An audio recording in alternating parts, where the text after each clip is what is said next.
Everybody, this next story is truly remarkable. It's a story like none other, with a major first in science and an act that saved a life. Joining me right now is author behind Face in the Mirror, Jack L. High. Good morning, Jack. Good morning to you, and thank you for having me here. Oh my gosh, we are so happy to have you and share this incredible story. You have to tell us more about it. We understand it involves the first ever face transplant at the Mayo Clinic. That's right.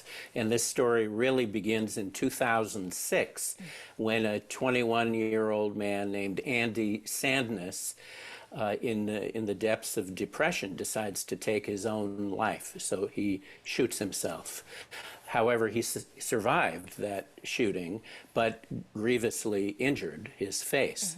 And he was rushed to first the hospital where he was living in Wyoming, and then to the Mayo Clinic in Minnesota. And over many months, the plastic surgeons there surgically reconstructed his face. And so he lived 10 years with that reconstructed face. It did not look great, and it was not very functional. And eventually Andy and his surgeon, Dr. Samir Mardini, started talking about a face transplant, which, although they were not at all common, still a very rare procedure, were beginning to happen.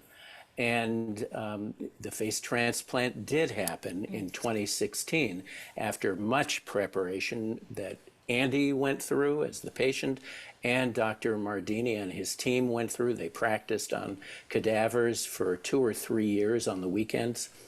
And it happened, and it was an incredible success that changed Andy's life for the better.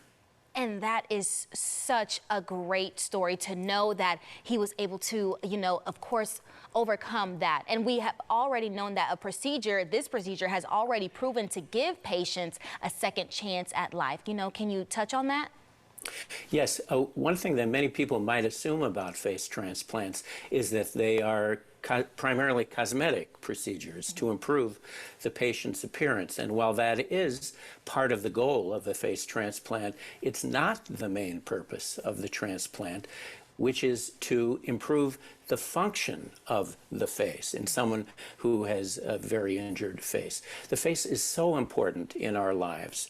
We use it to, of course, to eat and breathe, to express emotion, and to do many other things. Andy, for instance, after his face transplant, before his face transplant, was not able to kiss, was not able to swim because of his injuries. And so this restored all of that to him. I would say that Andy probably has about 98% function in his face now.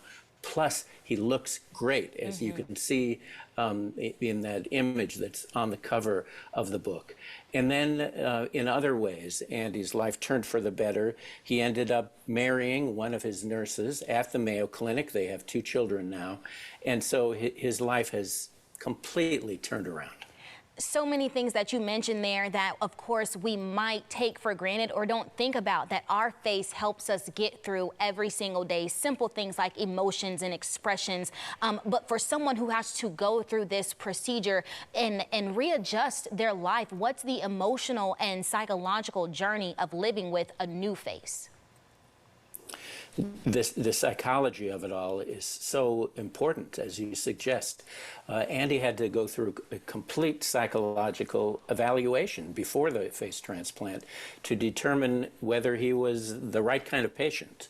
And then before his face transplant, he went through a lot of psychological hardship. His face did not look good.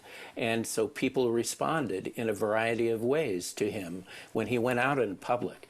And some of those responses were not kind. They were cruel. And also Andy, who loves children, was afraid to be out among children because of how they might react. So now that Andy has not only greater function, but a better appearance, he is, of course, back out at work in his community, and spending time with people, enjoying his life more. And in that sense, a face transplant really is a life-saving procedure. Indeed it is, and it takes such strength and courage to persevere through that. I remember earlier you were talking about all the prep work that the doctors were going through and all that, but what are the ethical and personal complexities of facial transplantation?